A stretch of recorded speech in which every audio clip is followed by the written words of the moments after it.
Hi friend, সবাই ভালো আছো? আমি ভালো আছি। অনেক দিন পরে পা পরে হাঁটছি। অনেক দিন পা পড়তে পারিনি, কারণ পাটা খুব ব্যথা ছিল, ওই জন্য পা পড়তে পারিনি। তারপরে বৃষ্টি হচ্ছিলো, তো ওই জন্য পা পড়তে পারিনি। আজকে একটু পা পরে হাঁটছি, দেখো কেমন লাগছে আমাকে অবশ্যই বলো। বন্ধুরা চলো দেখতে থাকো। যারা আমার চ্যানেলে আর পেজে নতুন, তারা আমার চ্যানেলটি সাবস্ক্রাইব আর পেজটি ফলো করে দেবেন। চলো বন্ধুরা, একটু নদী সাইড থেকে ঘুরে আসা যাক। আর আমার হাঁটাটা কেমন লাগছে অবশ্যই একটু জানাবে, কারণ অনেকদিন পরে হাঁটছি তো পাটা খুব ব্যথা লাগছে। অবশ্যই জানাবে হাঁটাটা আমার কেমন হচ্ছে। বন্ধুরা চলো দেখতে থাকো।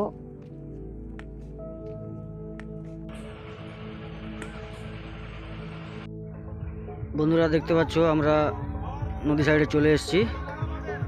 চলো দেখতে থাকো, তোমাদের ভালো লাগবে। দেখতে থাকো, এনজয় করো।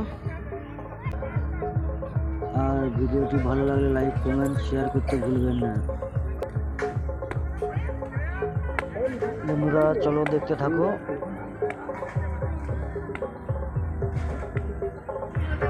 বন্ধুরা তোমরা দেখতে পাচ্ছ আমরা কেলেঘাই নদীর সাইডে চলে এসেছি। এই নদীটার নাম কেলেঘাই নদী। দেখতে পাচ্ছ কত বড় নদী, কত সুন্দর প্রাকৃতিক সৌন্দর্য,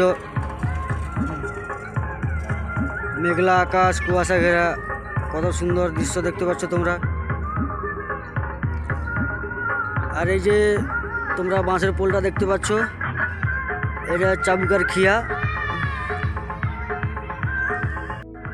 আর দেখো খিয়াঘাটে একটা নৌকা আছে, ছোট নৌকা, ওতে জেলে ভাইরা মাছ ধরতে যায়। এখানে ভুটভুটি আছে, নৌকা আছে, ওগুলো করে মাছ ধরতে যায় রাত্রিবেলা। দেখতে পাচ্ছ কত সুন্দর পরিবেশ। বন্ধুরা দেখতে পাচ্ছ, আমার খুব অসুবিধা হচ্ছে, কারণ অনেক দিন পরে পাটা পড়লাম তো খুব ব্যথা। ওই জন্য সেরকম কিছু দেখাতে পারলাম না। বন্ধুরা চলো দেখতে থাকো, এনজয় করো। আশা করি তোমাদেরও ভালো লাগবে। যদি ভালো লেগে থাকে লাইক, কমেন্ট আর শেয়ার করে দেবে। আর যারা ইউটিউব থেকে দেখছো লাইক এবং সাবস্ক্রাইব করে দেবে। চলো বন্ধুরা, নেক্সট ভিডিওতে দেখা হচ্ছে।